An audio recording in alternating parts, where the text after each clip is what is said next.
Welcome to the Phil NH Travel Podcast. Is it worth it? We are getting right into it today. We really are. Today we are auditing the Vesterålen Islands in Arctic Norway, and the 2026-27 timing matters more than usual. Yeah, it's a very specific window. Exactly. So we are going to explore why this specific window is so crucial, looking at everything from Norway's new national accommodation tax to the shifting local flight access, and breaking down the real cost versus the marketing claims. If you're planning a trip and want the honest is it worth it verdict before you book, follow the show on Spotify or Apple. Right. So our mission for this deep dive is to run basically a completely rigorous, fact-based audit of Vesterålen.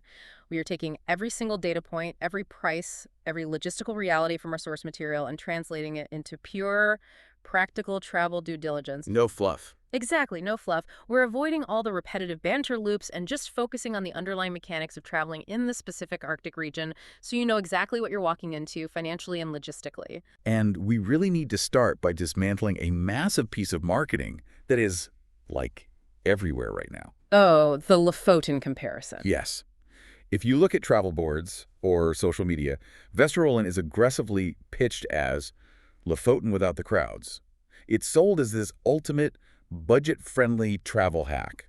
You know, skip the neighbor to the south, go north, get the exact same experience for half the hassle. Right. But looking at the geography and the data, that premise seems like a guaranteed path to a ruined vacation. It's a fundamentally flawed comparison. I mean, it sets travelers up for immediate disappointment. Yes, they share a coastline, but the geological and cultural realities they're entirely different. Oh, so? Well, when people hear Lofoten without the crowds, they envision those incredibly dramatic sheer alpine peaks plunging vertically into the ocean, right? Yeah, with the tightly clustered red fishing cabins perfectly positioned for an Instagram photo. Exactly. They just picture that, but empty. But Vesterålen is not a carbon copy. The landscape here is older, it's more weathered, and vastly more spread out. You have softer mountains, sweeping valleys. It's just different. Yeah, and it's a functional, working, industrial fishing region. It is not a condensed, perfectly curated film set. That makes total sense. It's like showing up to a working farm expecting a petting zoo. You're going to be disappointed if you don't understand what you're actually looking at. Right. But there is reason everyone is suddenly trying to find an alternative to Lofoten, and it points to this massive threefold urgency for why we are analyzing Vesterålen right now, specifically for this 2026-27 travel window. The taxes. Yeah. The first piece of the puzzle is Norway's brand new national accommodation tax. This became official law as of July 1st, 2026, and it's capped at 3% of your room rate. And we really have to understand why that tax exists, and how it changes traveler behavior. Norway, specifically the Northern Archipelagos, has an incredibly fragile infrastructure. Yeah. When you have hundreds of thousands of people driving single-lane roads and using tiny municipal facilities, the wear and tear is just immense. So this 3% tax is designed to fund local maintenance. Which makes it does, but what is critical here is that neighboring Lofoten, because it is already buckling under record-breaking crowds and operating at maximum capacity in the summer, is the flagship adopter of this tax. Oh, I see. Yeah, they are utilizing it immediately to try and manage the crush of visitors. Which acts like a dam, right? Lofoten gets too expensive, too crowded, and now has this extra tax on top, so all that tourism pressure has to go somewhere. It overflows. Exactly. And that overflow is pushing directly north into Vesterålen. So you're hoping to experience Vesterålen as this untouched, quiet, forgotten neighbor. Well, that window is slamming shut as we speak. The regional shift is happening very rapidly, and the third factor compounding this urgency for 2026 and 2027 is infrastructure access. The airport situation. Yeah, specifically the local airport on Andenes. The region is seeing increased military operations and spaceport activity, which has drastically altered the role of that specific airport. Right. And when you restrict or complicate local air access, it bottlenecks every single arriving tourist into the larger regional hubs. That doesn't just change your flight, it fundamentally alters your entire driving route and your daily itinerary. Okay, well, since we were talking about budgets and taxes, let's get the headline costs out in the open. We need to set the financial baseline so nobody is under any illusions here. Hit me with the numbers. If you are heading to Vesterålen, you're dealing with premium pricing. A summer whale safari out of Andenes, which is like the marquee attraction, is sitting at $156 per adult in USD. Okay. A standard mid-range hotel room in the main towns like Andenes or Sortland runs $96 to $150 a night. And the rental car, which you absolutely cannot survive without, is hitting $70 to $110 a day during the peak season. And those figures are really just the foundation. Because Vesterålen's geography is so expansive, it is an incredibly drive-heavy destination. The distances are huge. Yeah, so the hidden multipliers are fuel and ferries. Those costs stack up incredibly fast on top of your baseline daily car rental rate. Yeah. You are not just paying to exist there, you're paying heavily to move around. This actually brings up a red flag for me.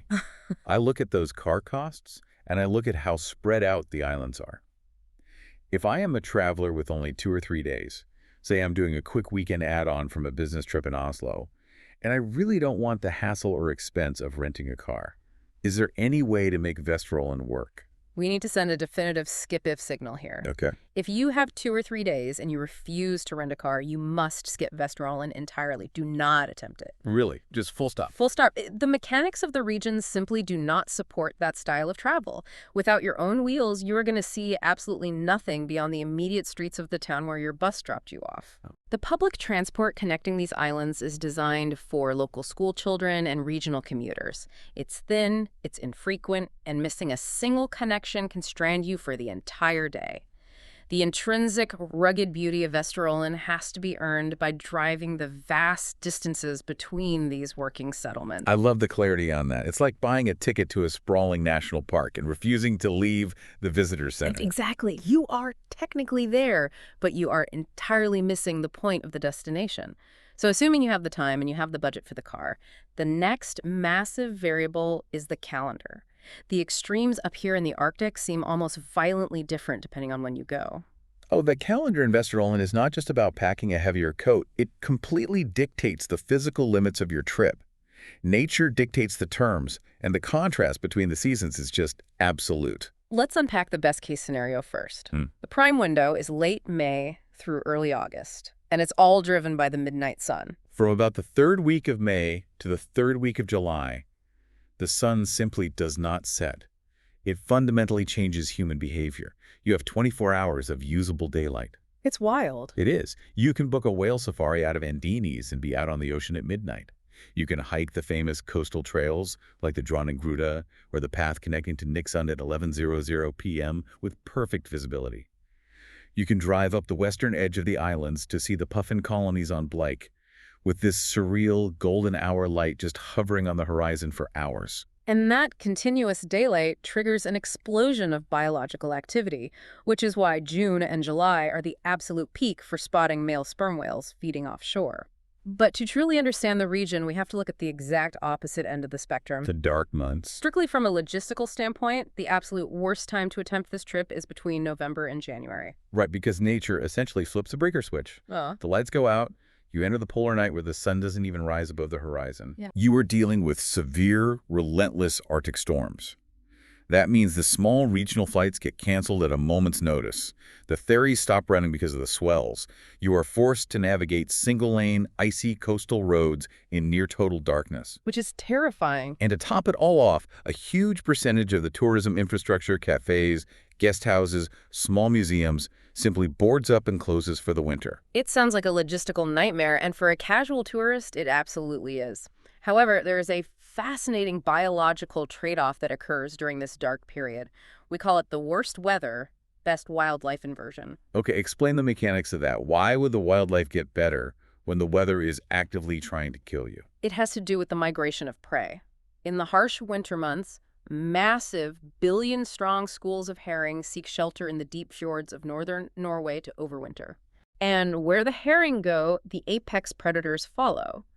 So while the summer sperm whales might move on, they're replaced by an astonishing influx of orcas, humpback whales, fin whales, and pilot whales. You have this massive, multi-species feeding frenzy happening right off the coast. So you are trading the midnight sun and easy driving for blizzards, but in exchange, you might see a pod of orcas hunting herring under the northern lights. Exactly. That is an incredible trade.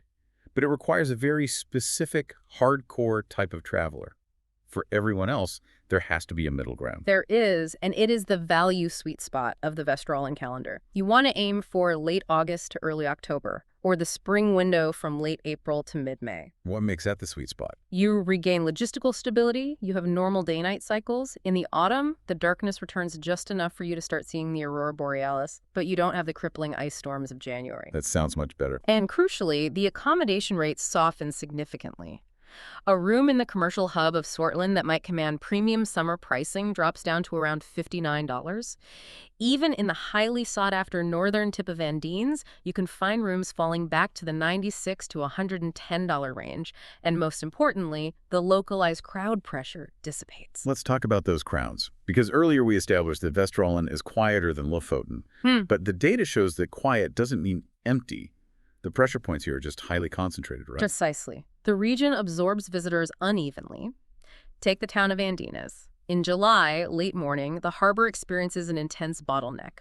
There's very limited parking, you have a couple of main tour operators, and literally every single tourist on the island is converging on that one specific dock at the exact same time to board the whale safari boats. That sounds chaotic. It feels incredibly crowded for about 2 hours, and then the boats leave and the town empties out again. You see the same thing in Swartland. They call it the Blue City because most of the buildings are painted blue, and it has a population of about 10,000.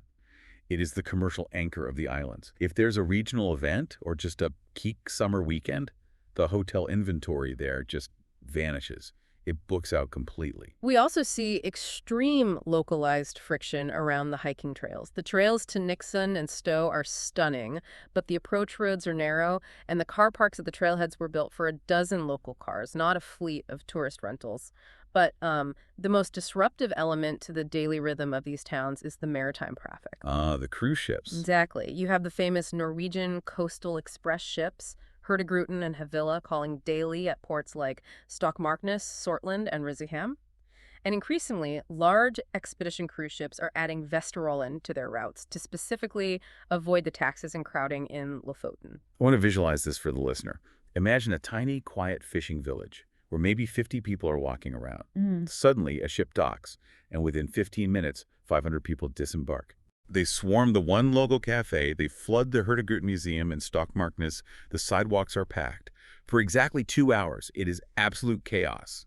And then the ship blows its horn, they all get back on board, and the village goes completely silent again. It's like a flash flood of tourism. Which underscores a critical rule for anyone traveling in the summer. Yeah. Your booking timeline must be aggressive. You cannot show up in July expecting to be spontaneous. No way. If you attempt to book a Viadru or SAS flight into the region at the last minute, you will face punishing price spikes. And for the ground logistics, if you want to secure a whale safari in Andenes and actually sleep in a decent bed in that same town in July, you must execute those bookings 2 to 4 months in advance. The boat capacity and the premium lodging are finite, and they are the very first things to evaporate. All right, let's get into the mechanics of actually getting there, because based on the source material, arriving in this part of the world is less of a standard travel day and more of a tactical operation. It is what we define as an arrival project. It is not a singular moment of stepping off a plane and being at your resort. The vast majority of travelers must route into Harstad Narvik Airport, which uses the code EVE, EVENS. You fly in via SAS, Norwegian, or the regional carrier Widerøe, usually connecting through Oslo, Trondheim, or Bodø. But the name Harstad Narvik is almost a trick, right? Because where is that airport actually located in relation to where we want to be? That is the immediate logistical friction. Evens Airport is physically located 90 kilometers away from central Vesterålen. That is brutal. So you go through the whole ordeal of flying, connecting, landing, gathering your luggage, and your reward is that you are still an hour and a half to 2 hours away from Sortland, which is just the starting point of the islands. Yeah. And I know there are smaller airports right on the islands like Andøya and Stokmarknes. Why aren't we just flying into those? Well, they do exist, and they handle the small Widerøe prop planes, but the schedules are incredibly thin, maybe 1 or 2 flights a day. Because there is so little competition, the fares can be exorbitant. Furthermore, if you are flying into a tiny coastal airstrip and there is a sudden fog bank or an Arctic storm, your flight is canceled, and because the schedule is so thin, you might not get another flight for 24 hours. The unreliability forces the vast majority of travelers to accept the long drive from Evens. Okay, so you land at Evens, you accept your fate, and now you have to bridge that 90-kilometer gap. How are you moving? We established that the rental car is non-negotiable. At $70 to $110 a day, it's an investment. but you have to book it months in advance because the physical fleet of cars parked at that small airport is tiny. If you show up without a reservation hoping to just grab something at the counter, you will be stranded. And if you are stranded, your alternatives are financially catastrophic. Let's say you didn't book a car and you decide to just take a taxi from Evans Airport to your hotel in Vesterålen. Oh no. Because Norwegian labor costs are exceptionally high, an airport taxi for that distance is going to cost you an eye-watering $200 to $300 one way. Just to reach your hotel on the first night. That instantly blows apart your daily budget. And if you're listening to this thinking, oh, I'll just pull up Uber or Lyft, let me stop you right there. Rideshare apps do not exist in this region. The density just doesn't support them. No, they don't. What about public transport from the airport? It exists as a chain of buses, but it is agonizingly slow, requires transfers, and if your flight lands late in the evening, the buses have already stopped running. Wow. However, we should acknowledge the scenic compensation for this logistical headache. Once you are in your rental car, the driving itself is genuinely spectacular. The roads are quiet. You cross these massive, striking architectural feats like the Hadsel and Sortland bridges. The sheer scale and open space of the Arctic landscape hits you immediately. So the drive is beautiful, but it's undeniably stressful after a long day of travel. Is there a cheat code? Is there a way to arrive in Vesterålen without dealing with airports and 2-hour highway drives? The cheat code is maritime. If you want a genuinely low-stress, highly scenic arrival, you utilize the coastal ships. You can fly into a major hub like Bodø to the south or Tromsø to the north and board the Hurtigruten or Havila ship. That sounds nice. It is. You get a private cabin, you enjoy a meal, you sleep, and the ship glides right into the ports of Stokmarknes or Sortland. You step off the gangway directly into the heart of the islands, completely bypassing the highway fatigue. I love that. It treats the transit as part of the vacation rather than a chore. Okay, let's transition to where you are actually putting your head down at night, because accommodation in Vesterålen splits into 4 very distinct categories, and what you choose dictates exactly how you'll spend your days. Let's begin with the backpacker or budget tier. To make this work, you are basing yourself inland, likely in Sortland, where off-peak rooms can drop to that $59 to $80 range. Alternatively, you are seeking out hostels, campsites, or the more rustic, traditional Rorbu cabins in towns like Stokmarknes or Meyer. We should quickly explain what a rorbu is for anyone unfamiliar. Historically, these were very simple, seasonal wooden cabins built on stilts over the water, used by fishermen who rode in for the massive winter cod migrations. Today, some have been renovated into hyper-luxury suites, but you can still find basic traditional ones that serve as incredibly atmospheric budget accommodation. You're literally sleeping over the tide. And if you are truly on a budget, this is where that new 3% national accommodation tax we discussed earlier contains a massive structural loophole. I was looking at this in the source material and it blew my mind. How do you dodge a national tax? The Norwegian government designed the tax to apply to fixed structures, hotels, guest houses, formalized rentals, but the law specifically exempts motorhomes, caravans, tents, and leisure boats. The ethos of Norway is built around allemannsretten, the right to roam and access nature. They do not want to penalize people sleeping in the wild. So van life completely dodges the fee. If you rent a camper van, you are entirely immune to this new tax burden. But there is a trade-off for the budget traveler, even if you avoid the tax. If you want the absolute cheapest static beds, you aren't waking up with a view of the crashing ocean. You are staying in the commercial centers or inland, meaning you're committing to driving an hour every morning just to reach the photogenic coastlines. Right. Now, moving up a tier to the mid-range couple, their reliable anchors in the region are the Thon Hotel Sortland and the Thon Partner Hotel Sortland. During the season, you are budgeting $110 to $160 a night. If you want to be further north in Andenes, mid-range guest houses hover between $96 and $150. And this introduces a classic travel dilemma: convenience versus atmosphere. If you stay in Sortland, you have maximum convenience. You're surrounded by supermarkets, gas stations, cafes, and you are centrally located to drive in any direction. Very practical. But it's a town. If you stay up in Andenes, the atmosphere is unbeatable. You are perched at the very edge of the ocean, right next to the whale migration routes. But geographically, you are stranded at the extreme northern tip of a very long archipelago. If you want to see anything else in Vesterålen, you face a massive drive back south. And for the family tier, the calculus shifts entirely to logistics. Families need space, but more importantly, they need infrastructure. You must look for cabins or larger apartments in Sortland, Stokmarknes, or Melbu. A unit that comfortably sleeps 4 will cost between $150 and $260 a night. But the critical feature you are paying for is the kitchen. Having a kitchen in Norway is not a luxury perk. It is a fundamental financial survival tool. Absolutely. If a family of 4 attempts to eat 3 meals a day at Norwegian restaurants, their budget will disintegrate within 48 hours. Self-catering is essential. And if a family decides they want those highly coveted, picturesque beachfront cabins up near the white sands of Leik, they're going to pay a severe scarcity premium, and they need to book it half a year in advance. Which brings us to the final tier. Luxury or comfort. This category includes the remote coastal lodges, sea view architectural suites, and properties heavily clustered near Andenes, Blake, or the rugged west coast. Base rates run from $250 to over $450 a night. You will often see these properties bundling accommodation with private, high-speed rye boat excursions into the fjords. Okay, I have to push back here because this is a massive point of confusion for luxury travelers coming from the US or the UK. Yeah. When I hear $450 a night, my brain expects a 5-star experience. I expect a concierge, 24-hour room service, a spa downstairs, and someone to carry my bags. Am I getting that level of pampered luxury in Vesterålen, or am I just paying a premium because there are only 3 nice cabins on the entire island? You are paying a pure scarcity premium, and you must calibrate your expectations before you arrive.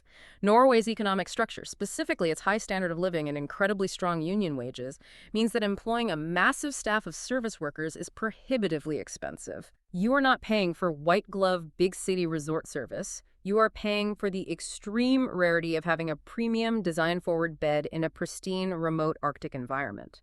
The luxury is the isolation and the architecture, not a butler bringing your coffee.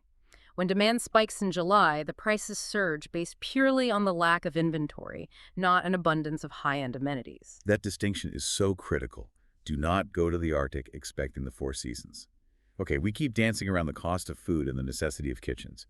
We need to explain the supermarket survival strategy and the unique etiquette of Norwegian dining, because this is where the sticker shock usually breaks people. Food in Norway is expensive. It is a baseline reality dictated by their high wages, their limited agricultural land, and the cost of importing goods to the Arctic. Your absolute first priority upon arriving is locating the local supermarket chains. You need to memorize these names: Coop Extra, Coop Mega, Rema 1000, Kiwi, and Bunpris. Got it. These are not specialty stores. These are the utilitarian lifelines where the locals shop and where your daily budget is salvaged. I'm going to read off the exact projected 2026 grocery prices in USD, right from our source data, so you can mentally prepare your wallet. A standard loaf of bread is $3 to $4. A liter of milk is $2. A dozen eggs will run you $5 to $6. Which adds up fast. Yeah. If you want a block of the famous Norwegian brown cheese, which is this sweet, caramelized, fudge-like cheese that you absolutely must try, that's $6 to $8. A kilo of fresh, local cod or salmon fillet is actually highly reasonable, about $12 to $18 because it's sourced right off the coast. A bag of standard supermarket coffee is $6, and a basic plastic bottle of water is $2.50. But we must enforce a critical behavioral rule right now regarding that bottled water. Yes. If you take nothing else away from this deep dive, listen to this. Do not buy bottled water in Norway. The tap water in Norway is some of the purest on Earth, flowing straight from mountain catchments and glaciers. It is completely free, and it's phenomenally good. Buying a $2.50 bottle of water at a Kiwi supermarket is essentially setting a $2 bill on fire every time you get thirsty. Just bring a reusable bottle. Exactly. Now, if you step out of the supermarket and decide to dine at a restaurant, you have to face the Norwegian dining price shock.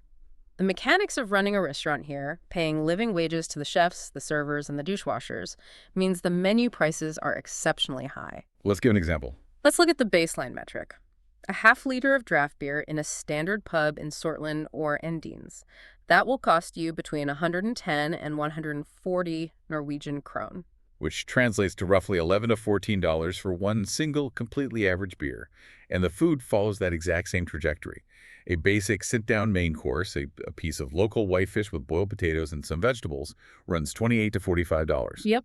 Even if you just duck into a cafe for lunch and order a bowl of soup, an open-faced sandwich, and a black coffee, you are going to spend between $22 and $30. Finding places to eat requires a bit of geography, too. Sortland, being the commercial center, offers the highest density of choice. Andenes has a very specific, localized cluster of seafood restaurants that exist almost entirely to cater to the massive influx of tourists coming off the whale safari boats.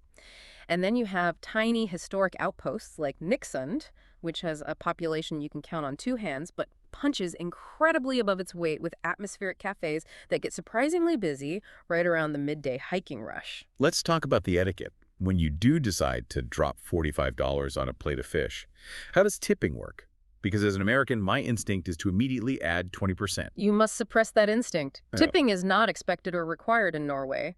The high menu prices exist precisely because a fair living wage for the service staff is already built directly into the cost of the food. Oh, that makes sense. If the service was truly exceptional or you had a large group, the local custom is simply to round up the bill to the nearest convenient figure. But leaving a flat 20% is unnecessary. Okay, I have a hypothetical for you. Let's say I've had a long day of driving, I saw the $14 pub beers, and I decided, you know what, I'll just go to the Rema 1000 supermarket, buy a nice bottle of wine, and drink it back at my cabin. Can I do that? You absolutely cannot. And this is a vital piece of Norwegian logistical knowledge that catches foreigners completely off guard. The alcohol market in Norway is strictly state-controlled. It stems from early 20th century temperance movements and strong public health mandates. Supermarkets are legally only allowed to sell lower-strength alcohol, primarily beer and cider, up to 4.7% ABV. Wow. And even then, the sales are subject to a hard evening cutoff time. If you arrive at the supermarket at 8:15 p.m., the beer aisles will be literally locked or shuttered. So where do I get wine? If you want wine, spirits, or strong craft beer, you must go to a Vinmonopolet, the state-run liquor store. There are very few of them, usually only in larger towns like Sortland or Andenes. They keep incredibly short, restrictive hours, and they close very early, particularly on weekends. If you want a bottle of wine for your Saturday night cabin dinner, you must plan ahead and execute that purchase during the middle of the day. It is a totally different way of operating. Okay, let's pull all this together. We have the hotel rates, the rental car costs, the grocery strategies, and the restaurant shocks. It is time to build the actual daily financial reality. Let's break down the exact budget starting from the bottom up. We will begin with the backpacker. If you are executing this trip as cheaply as humanly possible, you are staying in a hostel or an off-peak room for $30 to $60 a night. You are relying entirely on self-catering groceries for your food, spending maybe $18 to $28 a day. You have partnered up to split the cost of a rental car and fuel, which brings your daily transport share to $25 to $45. And you are spending perhaps $10 on minimal attractions, relying mostly on free hikes. Add a $12 buffer, and a highly disciplined backpacker is looking at $95 to $150 a day. And what is the fatal trap for this tier? Yeah. It's the car, right? The single biggest way a backpacker destroys their budget in Vesterålen is by attempting to go entirely carless to save that $30 a day, only to realize they are geographically stranded at their hostel. They panic, they need to reach a trailhead or an airport, and they are forced to call a $200 taxi, which instantly wipes out a week's worth of savings. Vesterålen violently punishes the carless. Exactly. Now let's analyze the mid-range traveler. This calculation is per person, assuming 2 people traveling together. You are splitting a standard hotel room, so your share is $70 to $90. Your food is a strategic mix, mostly groceries, but maybe one modest restaurant meal or cafe lunch totaling $35 to $65. Seems reasonable. Your half of the car and fuel is $30 to $44. And you are engaging in major attractions. If you take the $156 whale safari and amortize it across your trip, that adds about $40 a day. With a $20 buffer for incidentals, a realistic mid-range budget is $205 to $260 per person per day. And the trap for the mid-range traveler. The trap is underestimating the compounding effect of the geography. People budget for the daily car rental rate, but they fail to account for the stacking costs of fuel and ferries. You are driving vast distances. A week of navigating these archipelagos accumulates significant toll and petrol costs that consistently catch people off guard. Moving to the family budget, we are calculating this for 2 adults and 2 kids. Accommodation is your biggest hurdle because you need a larger cabin or apartment with that crucial kitchen running $107 to $260 a night. Because you have a kitchen, you are heavily self-catering, but maybe you buy a couple of pizzas one night, so food is $90 to $130 daily. You need a larger rental vehicle, and you are burning more fuel, so transport is $80 to $110. Amortizing family attractions, like buying one massive family ticket for a wildlife cruise, adds $90 a day. Add a $40 buffer for snacks and museum entries. Which brings the realistic daily budget for a family to $470 to $630 a day. To be truly comfortable, you should benchmark $550 a day. Let's put that into perspective. For a standard 1-week family vacation, you are looking at $3,300 to $4,400 all in, and that is before you have even purchased your international flights to Norway. It is a major financial investment. Finally, we have the luxury tier, calculated per couple. Accommodation in a premium design-forward coastal lodge will run $250 to $450. You are dining at high-end local restaurants, pushing the food budget to $90 to $140. If you book a private guided RV safari amortized, that adds $150 to $250 daily. Upgraded transport like a premium SUV is $60 to $90. Add a $60 buffer, and you are looking at a realistic luxury spend of $600 and $950 a day per couple. I want to throw one more category into the mix because it's so prevalent right now. The digital nomad. Someone who wants to rent an Airbnb for an entire month, work remotely, and explore on the weekends. If you rent an apartment for a month, it's about $1,300 to $2,200. Groceries for the month are $500 to $700. But renting a car for 30 consecutive days will crush you. That's $900 to $1,500. Connectivity is cheap, maybe $30 to $50. So a month costs roughly $3,200 to $4,700. And we must provide some very stark context regarding that nomad calculation. Geographically and logistically, Vesterålen fails as a pure digital nomad base. Yeah, it doesn't really work. It simply does not work well. You are completely tethered to an incredibly expensive long-term car rental. If you try to stay during the winter, the local services thin out dramatically, and the psychological impact of the polar darkness can be profoundly isolating. The region is optimized for a highly focused, active 1 to 2 week exploration, not a month-long remote work stint. Okay, we have hinted at some of the pitfalls, but I want to explicitly define the 3 major logistics traps that ruin trips up here. We need to name them so our listeners can avoid them. Let's call trap number 1, the evening's drive trap. We touched on this earlier, but let's dive into the psychology of it. You book a flight, the ticket literally says Vesterålen on it, but the plane lands at evenings 90 kilometers away. The reality of this trap is extreme physical and mental exhaustion. Imagine your travel day. You've flown from London or New York, you've transited through Oslo, and you finally land at Evens at 10:00 p.m. Because it is summer, the midnight sun is blazing outside. Right. It is broad daylight, which completely scrambles your circadian rhythm.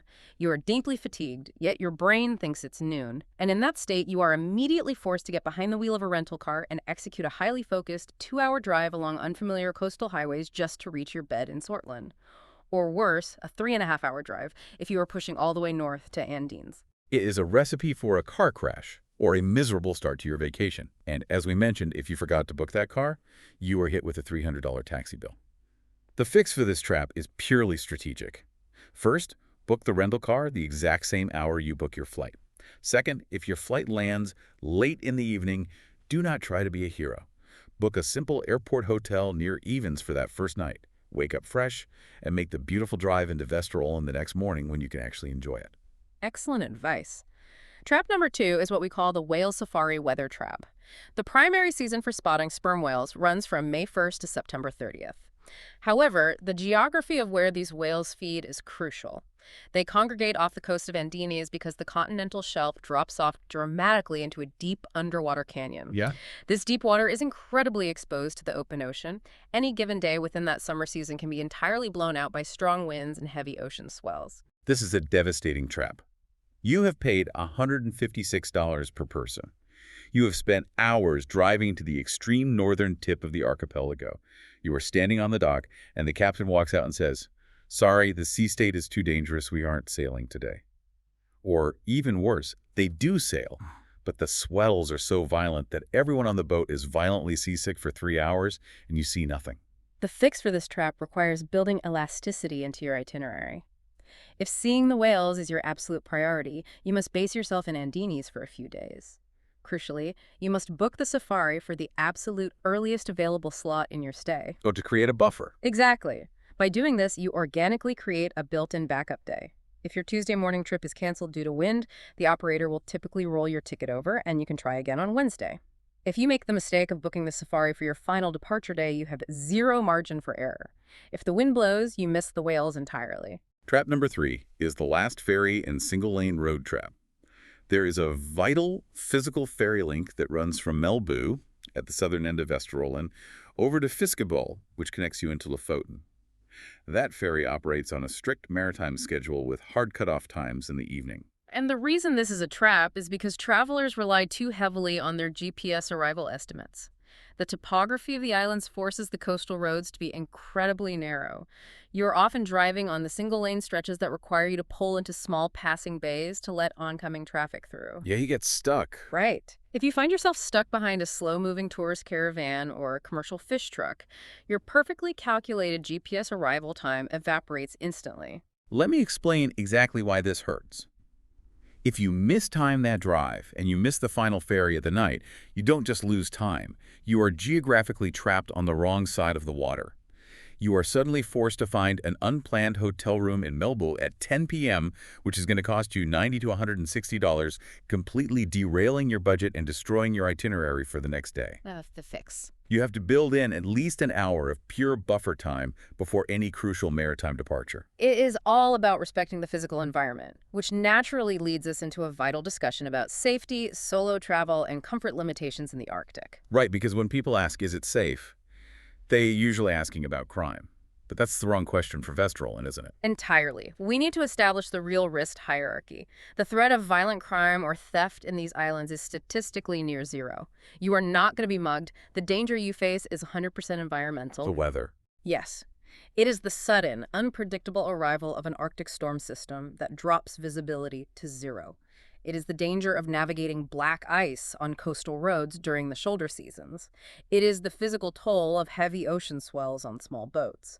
And it is the severe risk of hypothermia and exposure if you attempt a major hike, like the Dronninggruta Trail, while underprepared for changing weather. For solo female travelers, the data is incredibly reassuring on a personal security level. The towns are exceptionally safe, and street harassment is basically a non-issue. But the true challenge of solo travel here isn't predators. It's the profound, sometimes overwhelming sense of isolation. You can drive for an hour down a stunning coastal road and not see another human being, a gas station, or a single passing car. You're dealing with patchy, unreliable cell phone signals once you get out onto the deep, remote coastlines. If you blow a tire out there, you're entirely on your own for a while. We also have to address the structural limitations on comfort. Travelers must understand that there is virtually no nightlife. Beyond a few quiet, localized pubs in Sortland and Andenes, the town shut down early. You will never fall victim to complex tourist scams or pickpockets. The only way you lose money here is through your own poor logistical planning, like missing a ferry or being forced to rely on a last-minute taxi. And what about medical emergencies? There are local health centers in Sortland, and there is a small regional hospital in Stockmarknes. However, if you suffer a serious acute medical emergency, say a severe hiking fall or a cardiac event, it requires a complex medical transfer back to the major facilities in Harstad or even an airlift to Tromsø. This reality reinforces the golden rule of Arctic travel. Do not push your limits on the coastal trails and marginal weather. The environment is majestic, but it is deeply unforgiving. But when that environment does cooperate, the rewards are almost unparalleled. Let's talk about the best moments you can experience here, and then counter them with the honest disappointments. The highlights are undeniable. The Andenes sperm whale safari, when the weather is calm, is a world-class experience.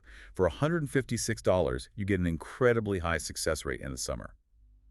Then there's Blake Beach. It is this massive, stunning stretch of white Arctic sand. You have puffins diving into the water from the nearby bird island, and the best part is that walking that beach is completely free.